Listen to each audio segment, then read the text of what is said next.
যে ব্যক্তি কোনো মন্দ কাজ করবে সে সেই পরিমাণই তার প্রতিফল পাবে, পুরুষ হোক কিংবা নারী। যে কেউই নেক কাজ করবে সেই মোমেন হিসেবে গণ্য হবে। হ্যাঁ, এমন ধরনের লোকেরাই জান্নাতে প্রবেশ করবে, সেখানে তাদের অপরিমিত রিজিক দেয়া হবে। হে আমার জাতি, এ কি আশ্চর্য! আমি তোমাদের জাহান্নাম থেকে মুক্তির দিকে ডাকছি, আর তোমরা আমাকে ডাকছো জাহান্নামের দিকে। তোমরা আমাকে এ কথার দিকে দাওয়াত দিচ্ছ যেন আমি আল্লাহ তাআলাকে অস্বীকার করি এবং তার সাথে অন্য কাউকে শরীক করি, যার সমর্থনে আমার কাছে কোনো দলিল প্রমাণ নেই।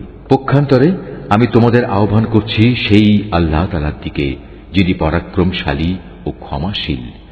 যে বিষয়টির প্রতি তোমরা আমাকে ডাকছ, দুনিয়াতে তার দিকে ডাকা কোনো মানুষের জন্য শোভনীয় নয়, তেমনি পরকালে তো মোটেই নয়, কেননা আমাদের সবাইকে তো আল্লাহ তাআলার দিকেই ফিরে যেতে হবে। সত্যি কথা হচ্ছে, যারা সীমা লঙ্ঘন করে তারাই হচ্ছে জাহান্নামের অধিবাসী।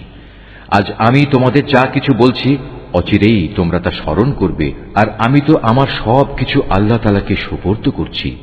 নিঃসন্দেহে আল্লাহ তাআলা তার বান্দাদের প্রতি সবিশেষ নজর রাখেন।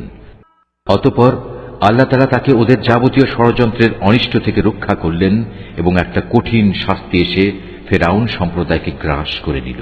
জাহান্নামের আগুন, যার সামনে তাদের সকাল সন্ধ্যায় হাজির করা হবে।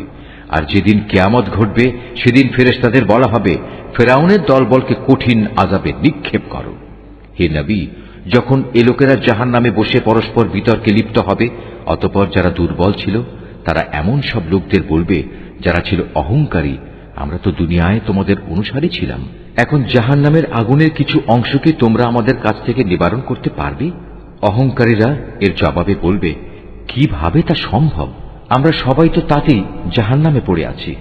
আল্লাহ তাআলা তো তাঁর বান্দাদের ব্যাপারে চূড়ান্ত ফয়সালা করেই দিয়েছেন।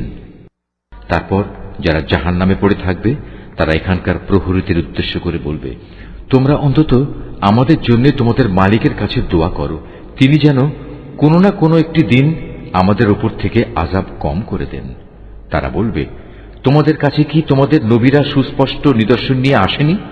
তারা বলবে, হ্যাঁ এসেছিল, কিন্তু আমরা তাদের কথা শুনিনি। জাহান্নামের যারা